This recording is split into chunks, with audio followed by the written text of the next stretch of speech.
নমস্কার। কাগজের নৌকা, কলমে কবি প্রভাস কুমার ঘোষ এবং কণ্ঠে আমি তৃষা দাস।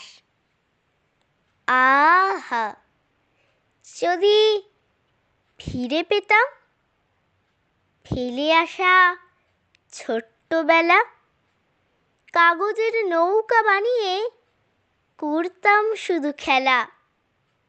বৃষ্টি হলে নৌকা ভাসাতাম মনের সুখে বৃষ্টির জলে, হাততালি দিতাম খুশিতে আর গাইতাম হেলে দুলে।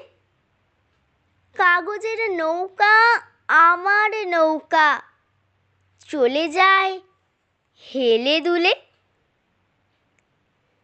কিনারা থেকে অনেক দূরে যাচ্ছে ভেসে চলে, ভাসতে ভাসতে দূরে গিয়ে চোখের আড়াল হলে পরে ভাবতাম নৌকা দিয়েছে পারি দূর দেশেতে বাণিজ্যর তরে।